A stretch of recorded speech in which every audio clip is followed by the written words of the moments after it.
नमस्कार मित्रांनो, मी गणेश मानकर. इग्नाइट अकॅडमीच्या या व्हिडिओमध्ये मी तुम्हा सर्वांचे स्वागत करतो. नागपूर महानगरपालिकेकडून शेवटी त्यांचा निकाल जो आहे तर तो जाहीर करण्यात आलेला आहे. याच्यामध्ये निवड यादी यांनी प्रसिद्ध केलेली आहे, प्रत्यक्ष यादी प्रसिद्ध केलेली आहे आणि पुढील प्रक्रिया ज्यांची निवड झालेली त्यांच्यासाठी काय असणार आहे आणि प्रत्यक्ष यादीतील उमेदवारांसाठी काय महत्त्वाच्या सूचना असणार आहे सर्व काही मी या व्हिडिओमध्ये सांगणार आहे, म्हणून तुम्ही हा व्हिडिओ शेवटपर्यंत पूर्ण बघायचा आहे. मित्रांनो, आता बरेच उमेदवारांचा टप्पा हा पहिला टप्पा पार झालेला आहे. याच्या पुढचा टप्पा बऱ्याच उमेदवारांचा असतो की मला आणखी वरची पोस्ट जी आहे तर ती मिळवायची.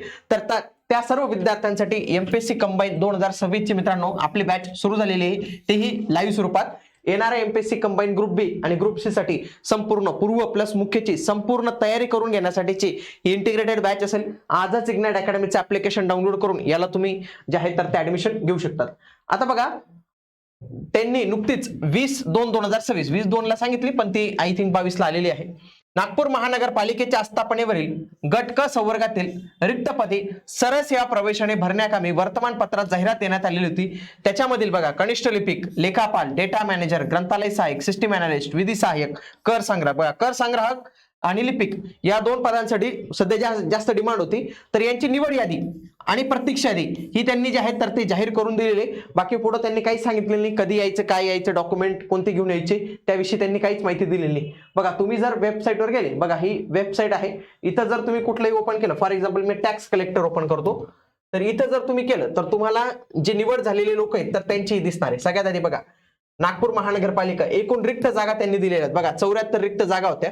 त्याच्यामध्ये आता पहिल्यांदा सगळ्यात आधी ओपनच्या ज्या 9 जागा आहेत, ओपनच्या 9 जागा त्यांच्यासाठी निवड यादी जाहीर झाली आणि वेटिंग मध्ये 5 उमेदवार ठेवलेत त्यांनी. किती? 5 उमेदवार ठेवलेले आहेत वेटिंग मध्ये.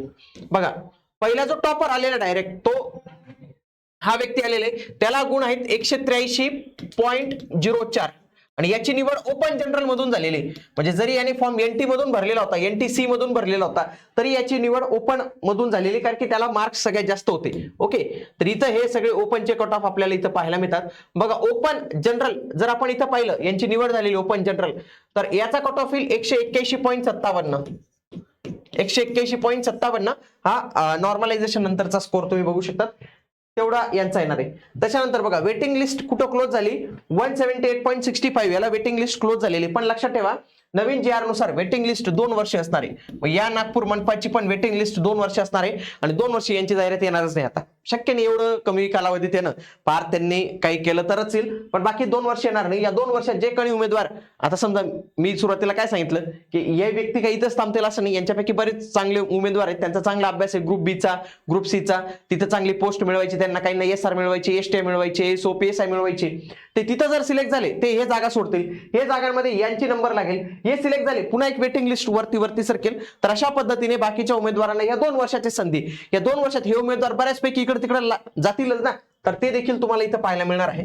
बघा, इथं सगळं गोष्टी दिलेल्या आहेत. ज्यांची निवड झालेली असेल त्यांना सर्वप्रथम जे आहे तर ते त्यांचं कॉंग्रॅच्युलेशन, तुम्ही एक चांगला महानगरपालिकेत जे आहे तर ते आता जॉब करणार आहेत आणि पुढील तयारी सोडू नका. आता पुढील जी तयारी जी आहे ती पण तुम्ही आता सुरू करून ठेवा. बघा, इथं हे दिलेलं आहे, म्हणून तुम्ही ज्याच्यासाठी फॉर्म भरलाय हे डायरेक्टली इथं बघा सर्च होणार नाही, इथं एक एक गोष्ट तुम्हाला इथं वाचून घ्यावी लागणार आहे. ओके, तर या सगळ्या काही गोष्टी इथं दिलेल्या आहेत. हे सगळं बघा, 181.57 ला हा कट ऑफ क्लोज झाला ओपन जनरलचा. फिमेल जनरलचा 169.45 याला कट ऑफ क्लोज झालेला. बाकी एससी एसटी एनटी ओबीसी सगळं तुम्ही पाहू शकता.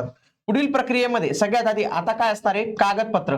आता तुम्हाला तुमची ओरिजिनल कागदपत्र तयार करून ठेवा, सगळी तयार असतील ते काढून ठेवा, काहींचे शाळेत असतील, कुठे असतील, ते सगळे ओरिजिनल डॉक्युमेंट्स तुम्हाला आता घेऊन यायचे. ओरिजिनल प्लस 2 ते 3 सेट असतील. आता ओरिजिनल फक्त निवडवाल्यांसाठी नाही, तर शक्यतोवर ते प्रतीक्षा यादीवाले पण बोलवतील, प्रतीक्षा यादीमधील उमेदवारांना पण बोलवतील, कारण की आता तर यांनी वेगळ्या पद्धतीने लावली, पण आता आधी डॉक्युमेंट व्हेरिफिकेशन होतं, मग निवडली यादी लागते. आणि जनरली वेटिंग वाल्यांची पण आधीच घेऊन ठेवतात, कारण की नंतर मग त्यांना ते जास्त मेहनत करायची गरज पडत नाही. वेटिंग वाल्यांनी देखील त्यांचे डॉक्युमेंट जे आहेत तर ते तयार ठेवा. त्यांचं नोटिफिकेशन आता येईलच लवकरच डॉक्युमेंट व्हेरिफिकेशनसाठी, ते नागपूरलाच बोलवतील. तर त्यावेळी ज्यांची निवड झाली असेल ते तर तयार ठेवतातच, ज्यांची निवड झालेली नाही त्यांनी तयार ठेवा. सोबत बऱ्याच उमेदवारांचं पदवीचं कॉन्व्होकेशनचं सर्टिफिकेट नसतं, ते त्यांनी अप्लाय करा, किंवा काही जे आहेत तर ते त्याचे काढून ठेवा, कारण की ते लागतं बरं का, कारण की पदवी तुम्हाला कंप्लीट लागते आणि सगळं त्याच्या डिलीट डेट नंतर आहे त्यानंतर पाहिजे, नंतर पुन्हा डॉक्युमेंट व्हेरिफिकेशन मध्ये तुम्ही जे आहे तर ते रिजेक्ट होऊन जाणार. एमपीएससी ची तयारी करून घेण्यासाठीची संपूर्ण क्लास नोट्स मित्रांनो आता आपण तयार केलेले आहेत.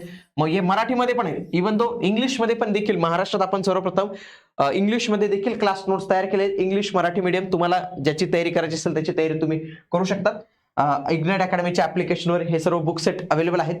भेटूया पुढील व्हिडिओमध्ये. तोपर्यंत जय हिंद, जय महाराष्ट्र, धन्यवाद.